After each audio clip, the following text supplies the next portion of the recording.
Audio Jungle.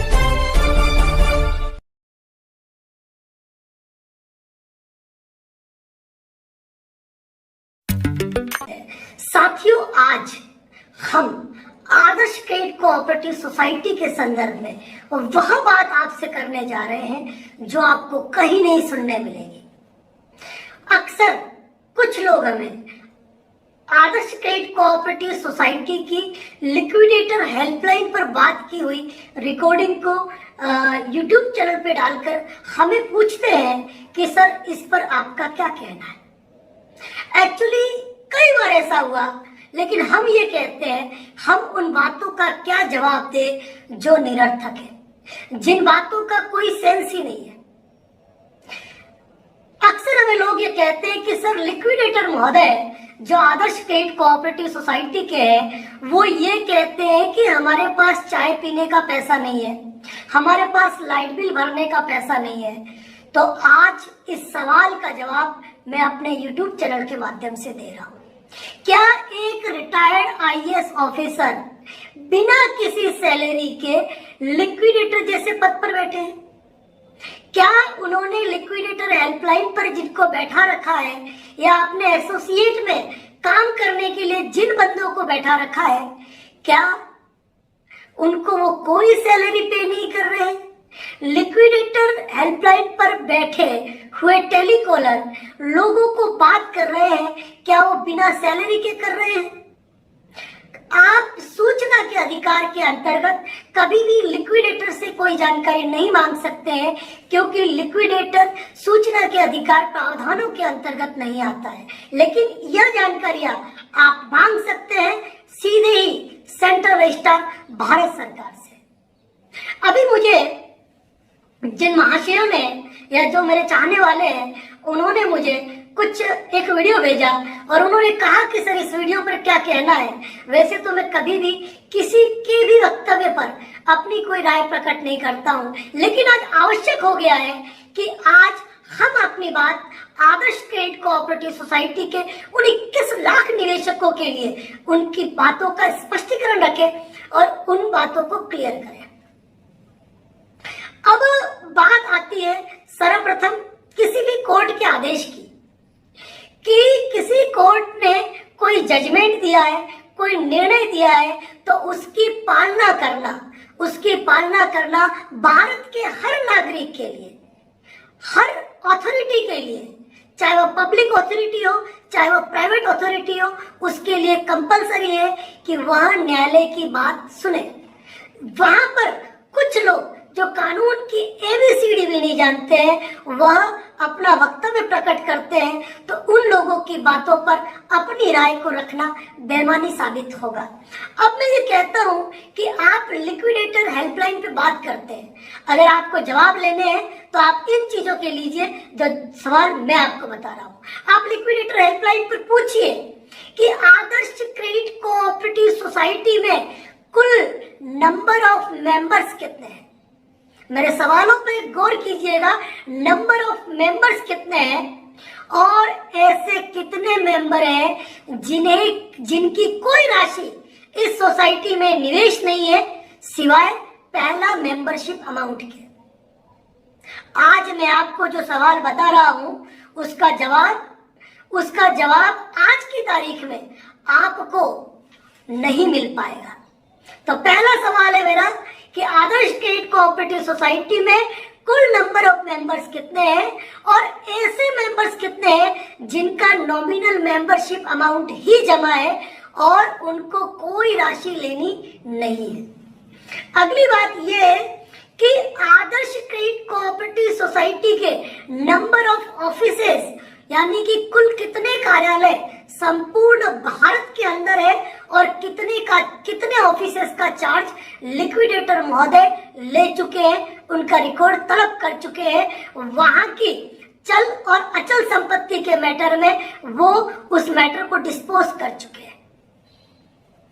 क्या liquidator महोदय ने लिक्विडेशन आदेश पारित होने के बाद प्रमोटर मंडल से चार्ज लिया और किस प्रकार से लिया, उसके लिए क्या प्रक्रिया जारी की गई, कौन सा पत्र जारी किया गया?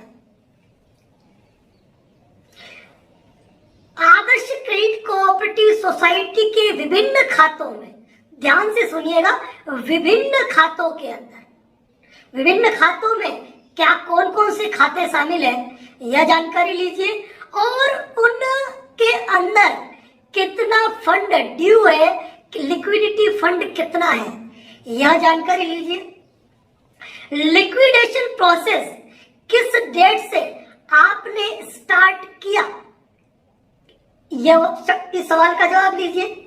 जो प्रॉपर्टी आदर्श समूह की है, वर्ड पे गौर कीजिएगा मेरे, आदर्श समूह की जो प्रॉपर्टी है उसकी उन डॉक्यूमेंट के आधार पर, जो कि रियल डॉक्यूमेंट है, जो कि रजिस्टर्ड वैल्यू है, जिनकी की स्टाम्प ड्यूटी पे की गई है, उसका रजिस्टर्ड वैल्यू उस संपत्ति की कितनी है।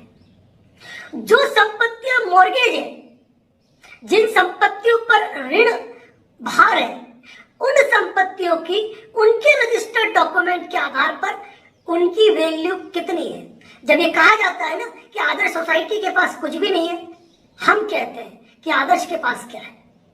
तो जो संपत्तियां मॉर्गेज है, उन मॉर्गेज प्रॉपर्टी की रजिस्टर्ड वैल्यू उन डॉक्यूमेंट के आधार पर कितनी है। हम आज की वैल्यू की बात नहीं कर रहे हैं, हम उस गवर्नमेंट वैल्यू की बात कर रहे हैं जिस पर प्रॉपर्टियां खरीदी गई, बेची गई।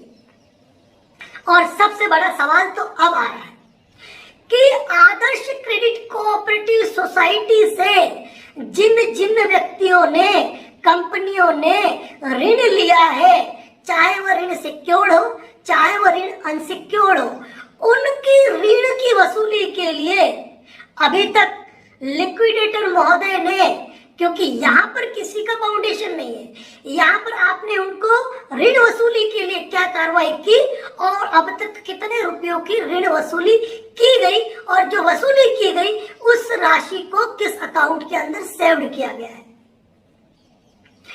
अगर लिक्विडेटर महोदय और लिक्विडेटर महोदय द्वारा लगाया गया स्टाफ बिना सैलरी के कार्य कर रहा है, तो उस संदर्भ का स्पष्टीकरण जारी हो, या फिर रजिस्ट्रार महोदय से इस संदर्भ में आरटीआई से जानकारी प्राप्त की जा सकती है कि लिक्विडेशन प्रोसेस का ऑर्डर करने के बाद लिक्विडेशन प्रोसेस के लिए अब तक कितना खर्चा हुआ, किस किस मद में कहां कहां क्या खर्च हुआ है।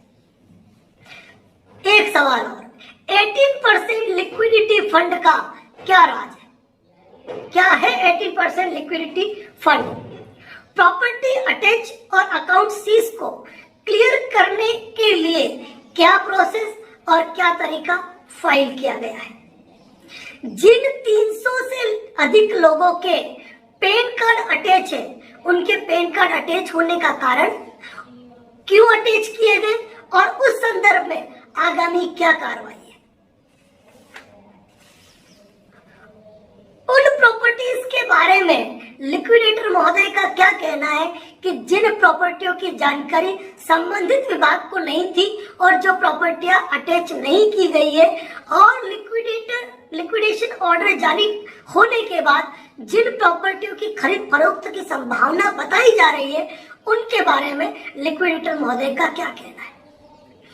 क्या लिक्विडेटर महोदय ने 21 लाख निवेशकों के हित में लिक्विडेशन पद पर नियुक्त होने के पश्चात आवश्यक सहयोग हेतु प्रमोटर मंडल से या फिर जो बेल आउट होके बाहर आए उनसे कोई जानकारियां प्राप्त की गई, उनसे आगे की कोई राय मशवरे किए गए।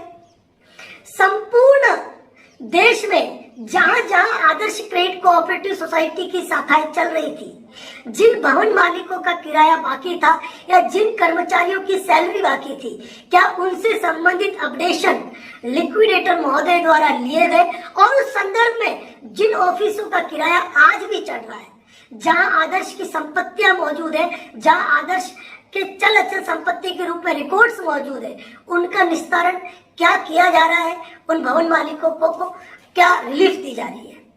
यानी ये तो कुछ सवाल है, ऐसे अनेकों सवाल है जिनके ऊपर कई सवाल खड़े होते हैं, क्योंकि आदर्श क्रेडिट कोऑपरेटिव कोऑपरेटिव सोसाइटी ने जिन जिन लोगों को ऋण बांटे हैं उनमें कई ऋण ऐसे हैं जो ऋण 1 करोड़, 10 करोड़, 5 करोड़ और 50 करोड़ से अधिक है।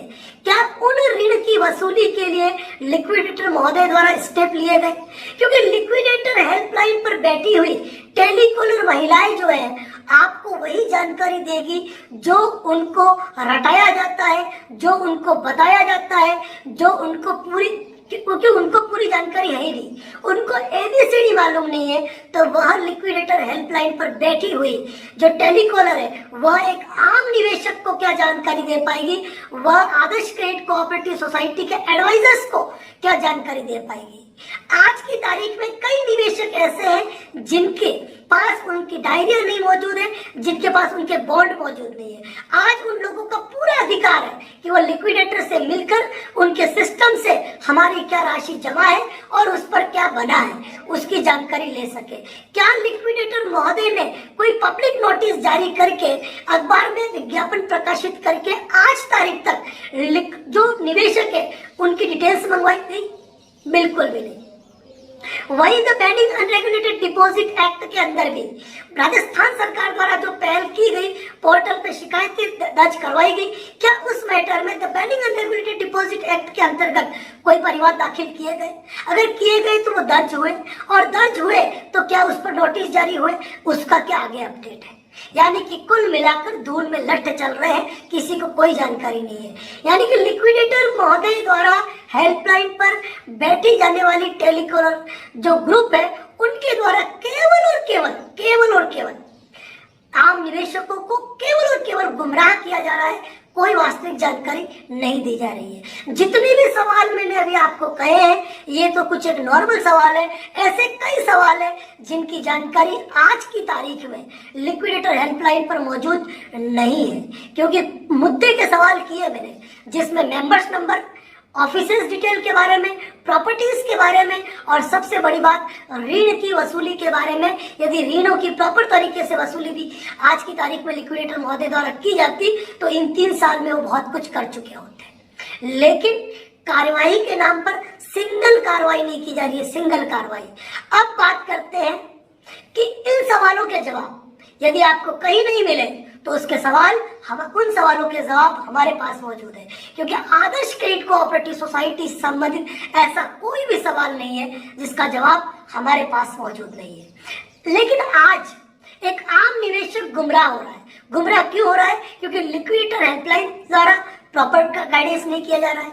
आदर्श क्रेडिट कोऑपरेटिव सोसाइटी के एडवाइजरों को तो जानकारी नहीं है। लीडर किसी मामले को आउट करना नहीं चाहते हैं, क्योंकि 2018 में जब सोसाइटी के ऊपर संकट आया तो सबसे पहले जो बड़े लीडर्स थे और जो एडवाइजर्स थे जिनके अंदर तक पहुंच थी, उन्होंने उस समय अपना फंड जितना हो सकता था निकालने की कोशिश की और निकाल दिया गया। इसी कारण आदर्श क्रेडिट कोऑपरेटिव सोसाइटी की ये स्थितियां हुई है। अब बात करते हैं विभिन्न कोर्ट द्वारा दिए गए आदेशों के संदर्भ में। तो मैं एक बात बता दूं कि कभी कभी कुछ कानून के विधिवेत्ता भी जो कानून की जानकारी रखते हैं वह भी कभी कभी बच्चों जैसी बातें करते हैं कि दुनिया में दिया गया कोई भी आदेश किसी भी कोर्ट का, चाहे वह स्थायी लोक अदालत का हो, कंज्यूमर कोर्ट का हो, किसी सिविल कोर्ट का हो या हाई कोर्ट का हो, यदि उसका इम्प्लीमेंट एक तय समय के अंदर नहीं किया जाता है तो उसके इम्प्लीमेंट कराने के प्रोविजन भी कानून के अंदर मौजूद है। लेकिन कुछ लोगों को तो सिर्फ रिव्यूज करने आते हैं और मुद्दे की ऐसी बातें करने नहीं आती है जिससे कि आम निवेशक को राहत प्राप्त हो सके। मैं तमाम निवेशकों से ये कहूंगा कि समय जाया न करें, अपने कानूनी लड़ाई को लड़े, आगे बढ़े। क्योंकि अगर आप लिक्विडेटर महोदय की बातों पे अगर आप जाना चाहते हैं तो मैंने जो सवाल पूछे उन सवालों का जवाब एक बार आप लिक्विडेटर हेल्पलाइन पे लें और फिर इन्हीं सवालों को जरिए सूचना के अधिकार के अंतर्गत आप पूछें सेंट्रल रजिस्ट्रार भारत सरकार से, जिन्होंने रजिस्ट्रेशन दिए इन सोसाइटियों को कार्य करने के लिए। वैसे मुझे कई लोग व्हाट्सएप कॉल के माध्यम से, फोन कॉल्स के माध्यम से कई जानकारियां मांगते हैं। मेरे लिए संभव नहीं है फोन पर लंबी बातचीत करना, व्हाट्सएप पर प्रत्येक मैसेज का जवाब देना। जब जब समय उपलब्ध होता है और जो जानकारी YouTube के माध्यम से साझा की जा सकती है हम YouTube के माध्यम से आपको साझा करते हैं। लेकिन इस संदर्भ में किसी भी एडवाइजर को, लीडर को, आदर्श से जुड़े हुए निवेशक को अगर इससे संदर्भित कोई ऐसा अपडेट चाहिए तो निश्चित रूप से आप समय लेकर हमारे कार्यालय पहुंच सकते हैं। हम आपको ये विश्वास दिलाते हैं कि जो जानकारी आपको कहीं नहीं मिलेगी वो मिलेगी हमारे कार्यालय, क्योंकि एक ब्रीफ स्टडी हमने इस मैटर में की हुई है। आदर्श क्रेडिट कोऑपरेटिव, संजीवनी क्रेडिट कोऑपरेटिव, नवजीवन क्रेडिट कोऑपरेटिव सोसाइटी, इससे संदर्भित, अब तो बात करते हैं हम सारा इंडिया की भी, अगर इससे संदर्भित कोई भी जानकारी आपको चाहिए तो बिंदास होकर आप हमारे कार्यालय संपर्क कर सकते हैं। और चैनल पर नए हैं तो चैनल को सब्सक्राइब कीजिए, क्योंकि यहाँ जो अपडेट मिलेगा आपको किसी भी यूट्यूब चैनल पर नहीं मिलेगा, क्योंकि हम किसी की फालतू कॉल रिकॉर्डिंग या आपसी लोगों की बातचीत करके उनकी कॉल रिकॉर्डिंग को अपने चैनल पे डाल के कोई इलीगल एक्ट नहीं करते हैं, क्योंकि हम वही बात करते हैं